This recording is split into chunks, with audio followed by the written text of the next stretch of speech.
حوالات کی سلاخوں کے پیچھے سے میں اسے نماز پڑھتا دیکھ رہا تھا۔ وہ 25-26 سال کا ایک خوبصورت نوجوان قتل کے مقدمے میں 2 دن پہلے ہی یہاں لایا گیا تھا، جہاں سے چند دن بعد عدالتی کارروائی کے بعد اسے جیل منتقل کیا جانا تھا۔ اس کے خلاف کیس کافی مضبوط تھا، اس لیے گمان غالب تھا کہ 1-2 پیشیوں کے بعد ہی اسے سزائے موت سنا دی جائے گی۔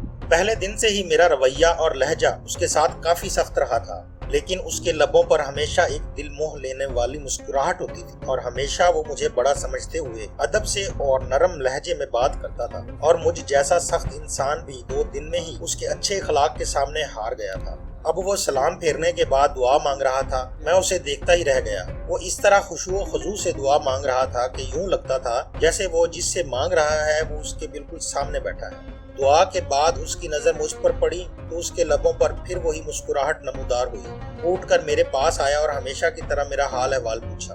آج خلاف معمول میرا لہجہ کافی نرم تھا۔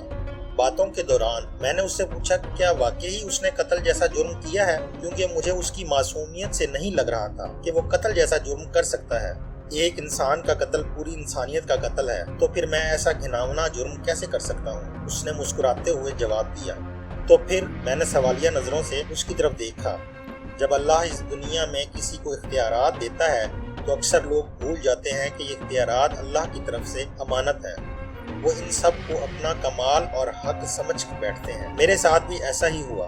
ہمارے علاقے کے ایک بااثر انسان نے قتل کر دیا اور اتفاق سے میں وہاں سے چند قدم ہی دور تھا۔ اس نے الزام مجھ پر لگا دیا، جھوٹے گواہ بھی تیار کر لیے گئے اور میں یہاں آ گیا۔ مجھے دکھ سا ہوا۔ تو تمہارے گھر والوں نے کچھ نہیں کیا؟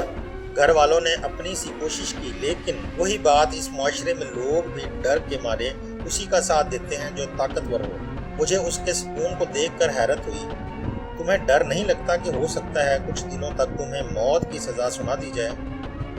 انشاءاللہ مجھے کچھ نہیں ہوگا۔ میں نے اس کے آگے اپنی عرضی رکھ دی ہے، جس کے سامنے بڑے سے بڑے بادشاہ کی بھی کوئی حیثیت۔ اس نے پوری یقین لہجے میں جواب دیا۔ میں نے پھر سوالیہ نظروں سے اسے دیکھا۔ میں اپنے اللہ کی بات کر رہا ہوں۔ اسے میری بے گناہی کا علم ہے اور وہ مجھے کچھ نہیں ہونے دے گا۔ اس کے ہر لفظ سے محبت ٹپک رہی تھی۔ تمہیں یقین ہے کہ دعا سے کام ہو جائے گا؟ اگر نہ ہوا تو؟ میں نے پوچھا۔ جب اس سے مانگا جاتا ہے نا تو پھر شک میں نہیں پڑا جاتا کہ وہ قبول کرے یا نہ کرے، بس سب کچھ اس پر چھوڑ کر انتظار کرتے ہیں۔ اس کے لہجے میں یقین ہی یقین تھا۔ میں بس اس کے چہرے کو تکتا رہ گیا کہ اس سے پہلے اللہ پر اتنا یقین شاید ہی کسی میں دیکھا ہو۔ 3 دن مزید گزر گئے۔ اس دوران اس کے گھر والے بھی اس سے ملنے آئے تھے۔ وہ اپنے والدین کا اکلوتا بیٹا تھا۔ ماں کا رو رو کر برا حال تھا، لیکن اس کے سکون میں کوئی کمی نہیں آئی تھی۔ وہ مسلسل سمجھاتا رہا کہ میں نے اللہ کے سامنے عرضی رکھ دی ہے، اسے پتا ہے میں بے گناہ ہوں، دیکھ لیجئے گا وہ مجھے کچھ نہیں ہونے دے گا۔ میں نے اللہ پر اتنا یقین اس سے پہلے صرف پڑھا ہی تھا، لیکن کبھی دیکھا نہیں تھا۔ میرے دل میں اب اس کے لیے عقیدت کے وہ جذبات پیدا ہونا شروع ہو گئے تھے۔ شاید اللہ کی محبت ہوتی ہی ایسی ہے جو پتھر دل کو بھی پگھلا دیتی ہے۔ جب اسے عدالت میں پیش کیا جانا تھا، اس سے 1 دن پہلے ہی عجیب واقعہ ہوا۔ جس شخص نے خود قتل کر کے الزام اس پر لگا دیا تھا، وہ اپنی بیوی اور اکلوتے بچے کے ساتھ گاڑی میں کہیں جا رہا تھا۔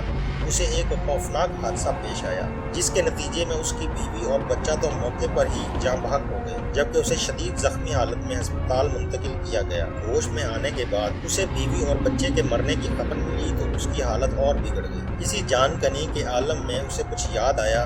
اس نے چیخ کر قریب موجود ڈاکٹر کو اس کی ویڈیو بنانے کا کہا۔ بار بار اصرار پر ڈاکٹر نے نرس کو ویڈیو بنانے کا اشارہ کیا تو اس نے ویڈیو میں بڑی مشکل سے اپنے جرم کا اعتراف کیا اور اس نوجوان کو بے گناہ قرار دے کر ہاتھ جوڑ کر معافی بھی مانگی۔ اس نے ڈاکٹر سے وعدہ لیا کہ وہ یہ ویڈیو ضرور پولیس اسٹیشن لے کر جائے گا۔ شاید بیوی بچے کے مرنے کے بعد اور اپنی حالت کا علم ہو جانے کے بعد وہ اس گناہ کو ساتھ لے کر مرنا نہیں چاہتا تھا۔ ادھر ویڈیو پولیس اسٹیشن پہنچی، ادھر وہ آدمی مر گیا۔ آج عدالت میں اس کی پیشی تھی۔ عدالت کے سامنے اس کی بے گناہی کا ناقابل تردید ثبوت ویڈیو کی شکل میں موجود تھا، لہٰذا اسے باعزت بری کر دیا گیا۔ میں کمرہ عدالت میں گم سم سا کھڑا، یہ سوچ رہا تھا کہ اللہ ان بندوں کی جو صحیح معنوں میں اس پر یقین لاتے ہیں، ان کی ایسی بھی مدد کر سکتا ہے۔ اس کی ہتھکڑیاں کھول دی گئیں